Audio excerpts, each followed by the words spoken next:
Assalamualaikum warahmatullahi wabarakatuh. Waalaikumsalam warahmatullahi wabarakatuh. Kembali lagi bersama kami di segmen Obrolan horor. Alah.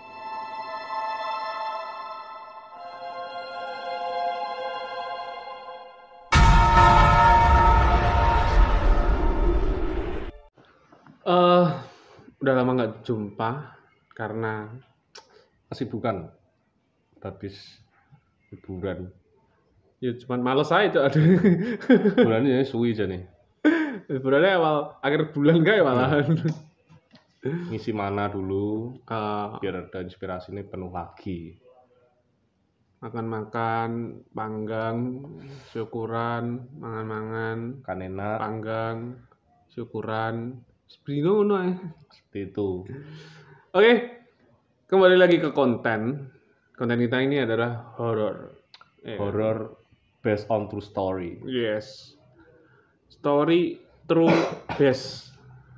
Jadi based true story.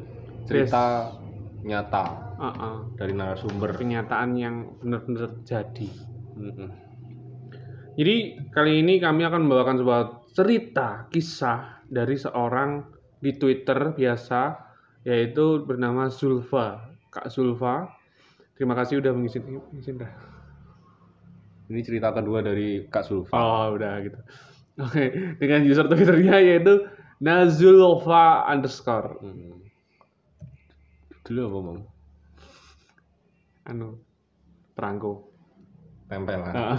Seperti apa cerita dari Kak Zulfa ini? Tonton dan simak video ini sampai selesai. Pasti sangat menegangkan sekali karena dari judulnya sudah bikin kita nempel. Sama.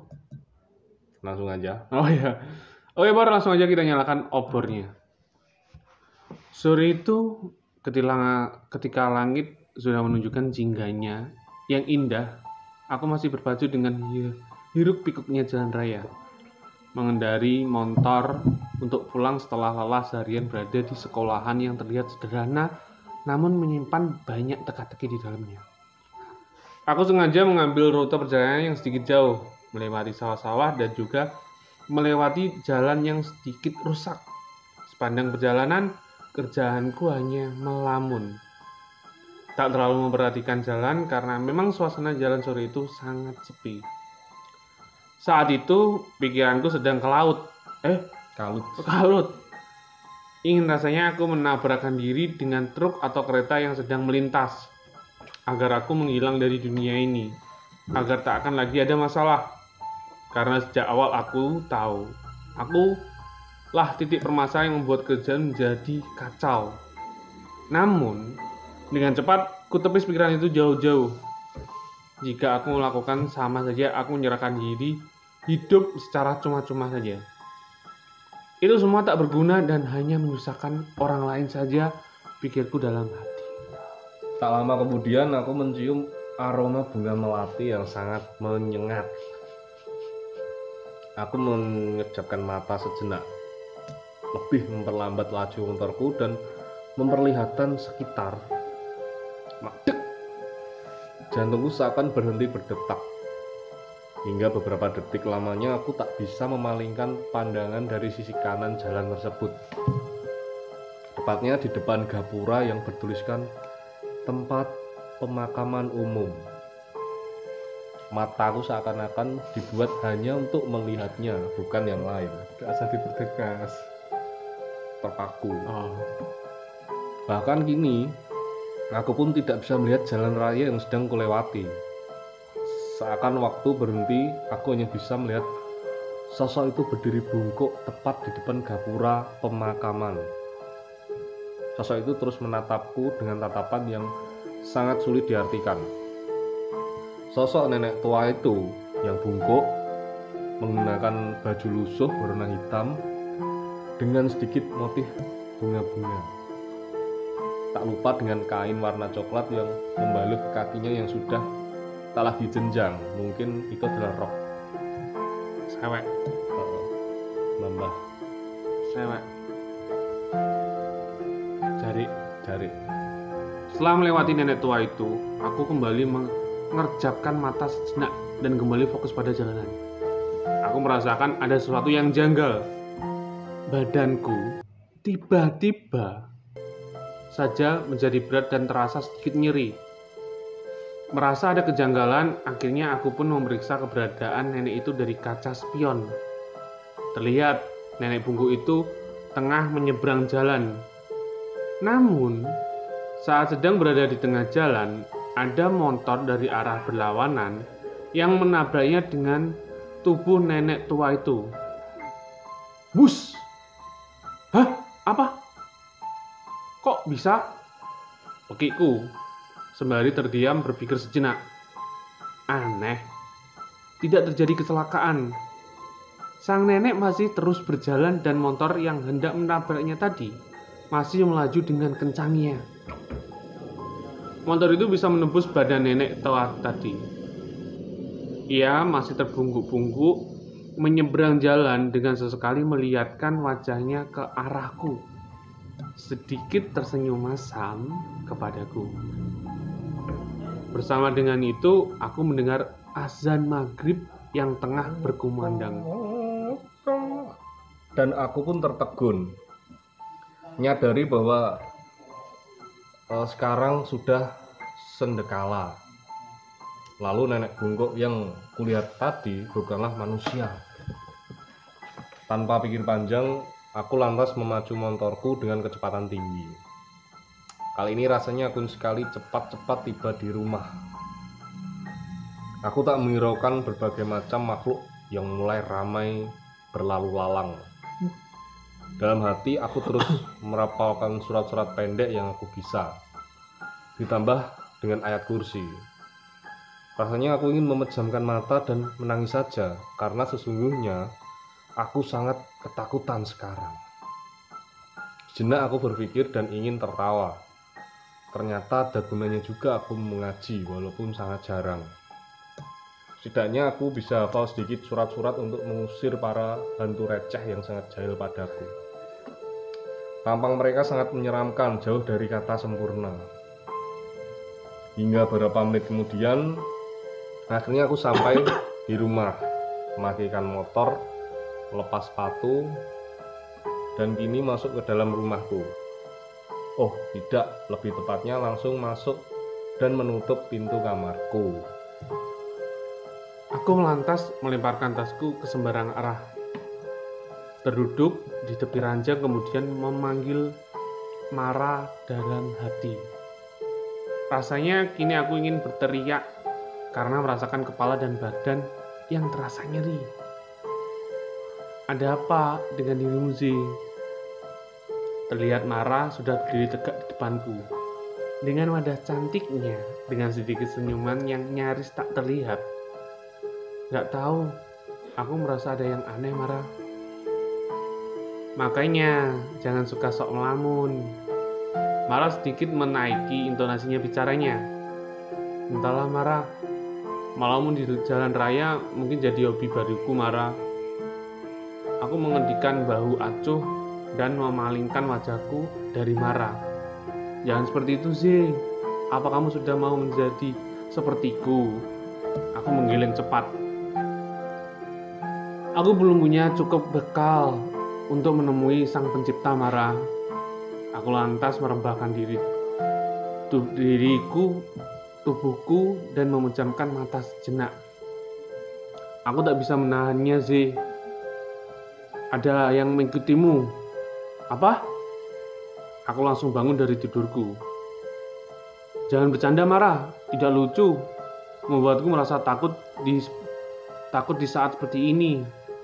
Mara tersenyum tipis. Sudahlah, bersihkan dirimu. Jangan lupakan sih. Mereka suka darahmu. Kamu sedang tidak bersihkan. Aku hanya mengangguk. Hati-hati sih. Nanti dia akan datang lagi. Setelah itu Mara melayang meninggalkan Zea di dalam kamar yang sedang merasa ketakutan. Mara, candamu tidak lucu. Aku marah sama kamu sampai besok malam. Marah.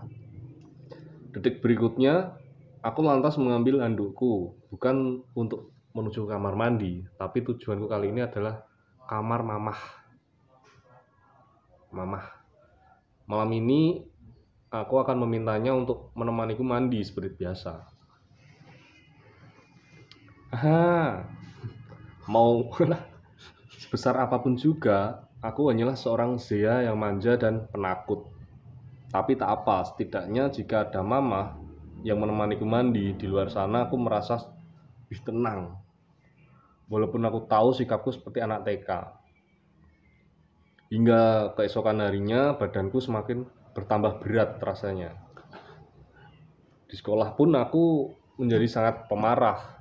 Rasanya aku tak ingin bicara dan berinteraksi dengan siapapun. Aku tak ingin bicara. Aku hanya ingin diam dan melamun. Kayak cah mau nih gini. Tapi hal itu urung aku lakukan. Ya, karena hari ini ketiga temanku selalu berusaha membuatku untuk bicara.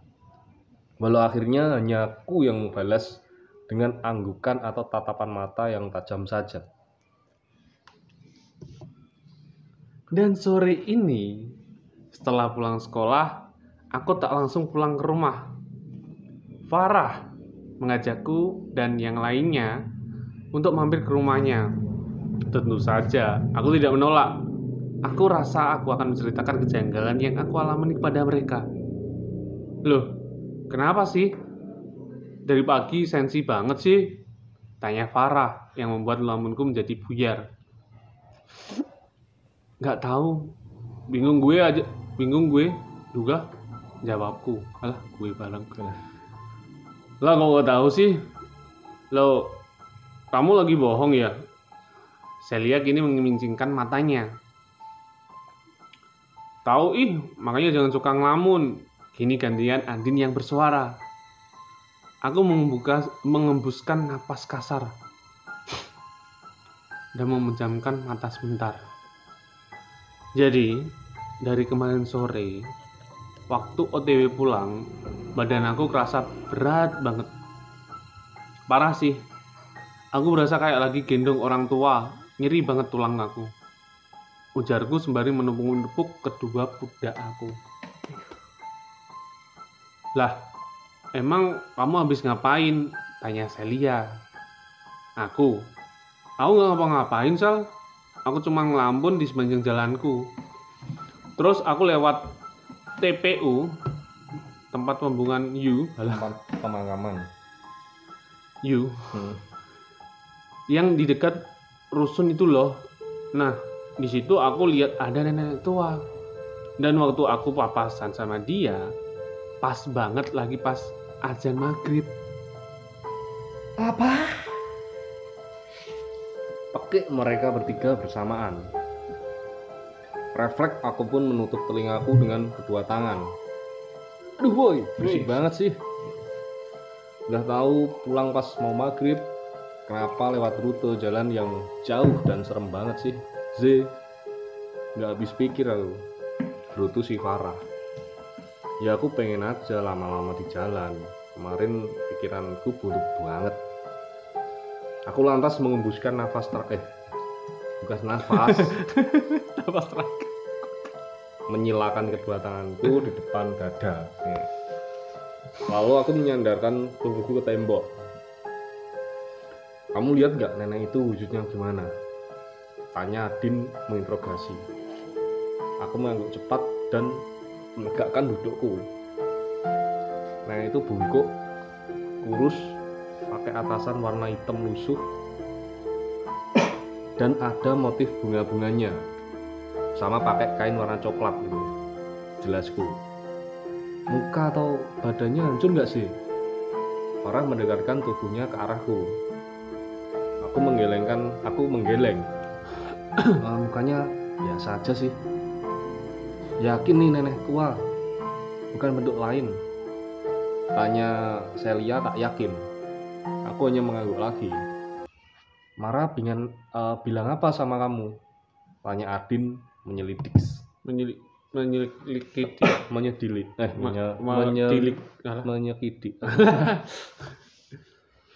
Dia bilang nggak bisa nyegah. Dan ada yang ngikutin aku.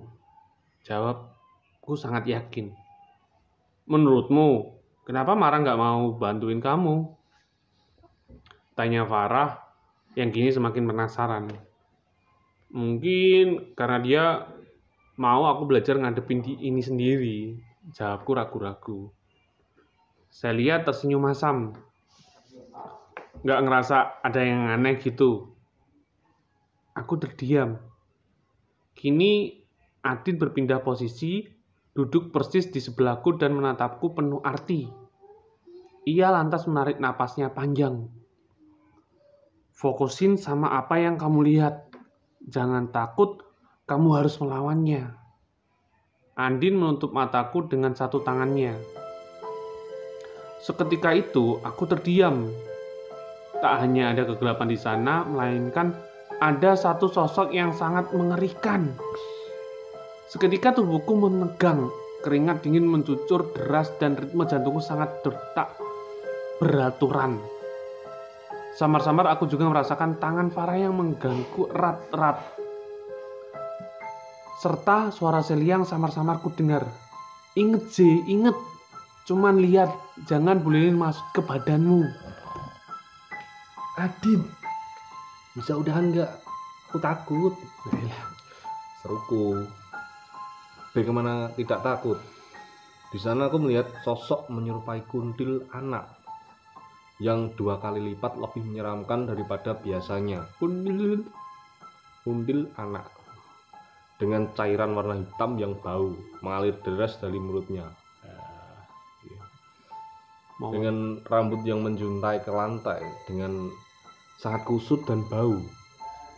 Jari tangannya yang amat panjang dan runcing, bola mata yang hanya tampak warna hitam sebesar telur ayam. Ayam. Tak puas karena hanya mengeluarkan banyak cairan hitam, makhluk itu lantas tertawa, menampilkan deretan giginya yang jauh dari kata rapi. Bentuknya itu sangat runcing dan panjang. Runcing. Tertawa kuning. Tertawa hingga membuat kupingku terasa sangat nyeri. Hingga akhirnya ia menjulurkan lidahnya amat panjang. Adin, please stop. Hicks. Aku udah takut, Hicks. Ujarku. Tak lama kemudian Adin melepas tangannya dan menutup mataku. Dari mataku. Aku lantas memeluknya erat dan menangis di pundaknya. Udah, nggak apa-apa kok. Jangan nangis ya, sorry. Adin melepaskan pelukannya denganku, memegang pundakku erat dan mengusap bulir air mata yang baru saja turun sambil tersenyum. Dengan Farah, ia memberikanku segelas air anggur dengan raut wajah yang sedikit panik.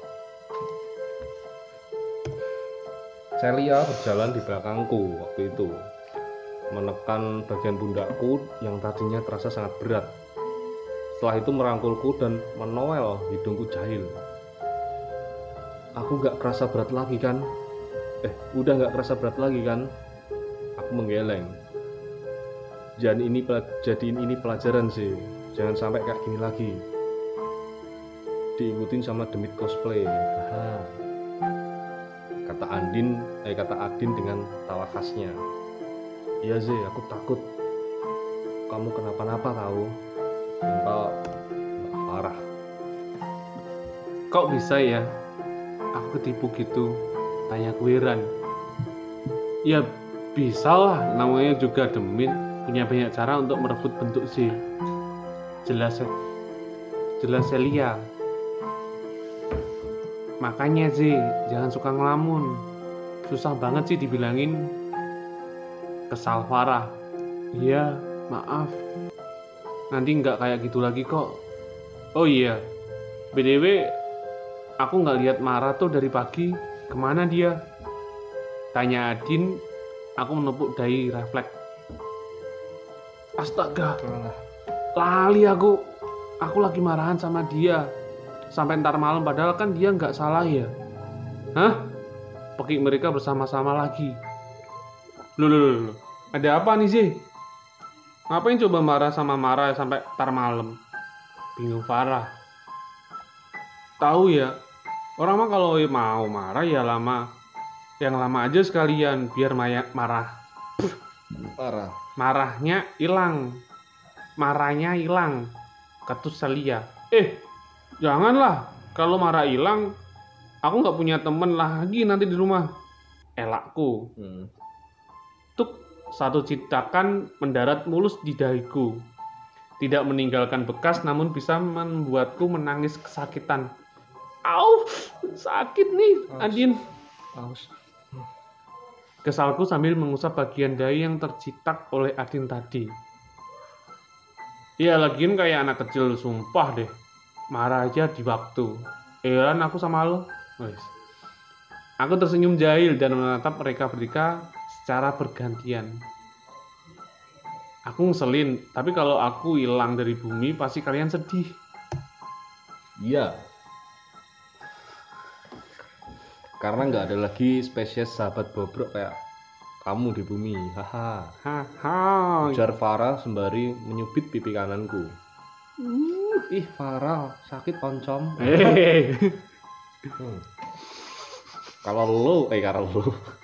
Kalau kamu nggak ada di bumi, aku nggak akan bisa ketemu orang sepenakut kamu sih.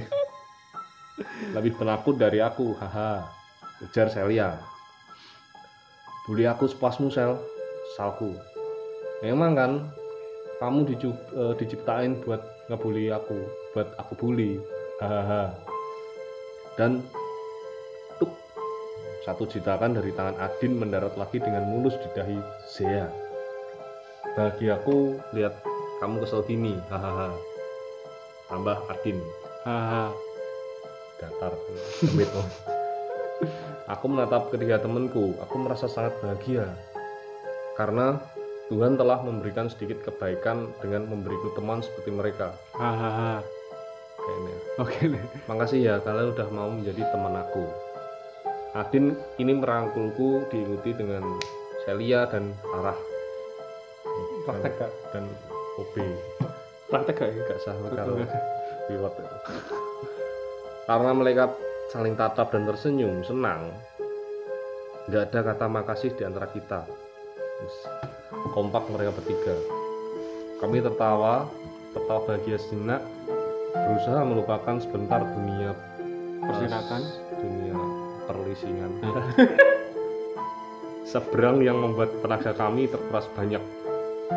Berusaha menjadi manusia normal tanpa membicarakan mereka yang selalu berada di sekitar kita semua. Yalah. mungkin terkadang kita tidak melihat, namun mereka pasti ada. Berdiam di suatu tempat yang mereka suka, memperhatikan kita beraktivitas atau bahkan selalu ikut kemanapun kita menginjakan kaki di suatu tempat. Pesan terakhirnya dari Zea. Viral kali ya. Imo. Oh iya. Dari Zea, dari yang ditulis tweetnya oleh Kak Zulfa. Berarti si Zea itu punya teman enggak teman apa sih? Gak ketok ngono ya. Jenenge malah. Siapa? Marah. Tapi temennya juga bisa lihat marah. Yang tadi Kak bilangnya kan marah di mana? Kau dari pagi nggak lihat dia. Ini sih nemenin kesehariannya di rumah. Ya nemenin pas Ngikut lagi sepi-sepinya gitu. Sebenarnya ceritanya ini bagus mas ya. Iya. Terus ketempelannya mungkin efek itu ya, nenek-nenek itu ya. Ngelamun. Oh ngelamun kayak sosok yang ada di sini tadi. Kan ngelamun. Bahaya. Iya. Ketempelan sosok nenek-nenek yang menjelma dari nenek, tapi sebenarnya sosok aslinya lebih menyeramkan gitu. Iya kak, kundil itu. Kundil alah. Kuntung. Kundul. Alah. Ya. Lebih ingat pada Yang Maha Kuasa kalau di dunia ini Ini maha kuasa kok cahaya nih kamera Cahaya pemadam. ilahi. Dunia ini kita hidup berseberangan, menghormati satu sama lain agar Seberangan maksudnya. iya agak nyebrang ya rasah nyebrang. Ya duduk lungguhe kursi siji mepet nah. Yes, Sumber kencana piye? yes nyebrang ngenteni ijo sih. Mati coba ijo posisi ijo kita lampu ijo ada nyebrang banter Ben nyusul malah ngono, marah. marah yo jo. Kan dari awal cerita saya kan ingin mengakhiri hidupnya, tapi dia iling nyapo kan ku sia-sia hidupku. Berarti dia sik duwe jiwa hidup. Alah, ya adalah fase-fase saat kita ngerasakan posisi yang kok ini ya terbebani paling deh. perbeban hidup masalah banyak gitu pasti ada tapi kita sebagai umat atau ciptaan Tuhan yang paling sempurna ya kan kita berpikirnya nggak semudah itu sampurna kalau korek tapi yes itu pesan yang bisa kita sampaikan dari treat Mas Kak Zea Kak Zulfa. Makasih banyak atas kita menyampaikan treatnya ini. Mungkin kalau ada teman-teman atau narasumber lain yang mau menyumbangkan kisahnya bisa langsung lobby kami karena kita banyak nganggurnya. Langsung Rene aja langsung mampir ke sini atau bisa wes pokoknya enak cerita api itu tak tinggal kita DM kita lah cerita api tak filter kita akan mengulas dan mengulik dan mengitik sekian wis ya bisa wis lah. Oke, sampai jumpa lagi di episode selanjutnya dengan kami yaitu Mas yang paling ditunggu Yogi.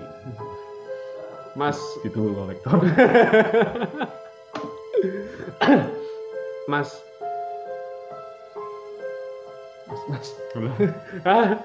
Oke, cukup sekian. Wassalamualaikum warahmatullahi wabarakatuh. Waalaikumsalam.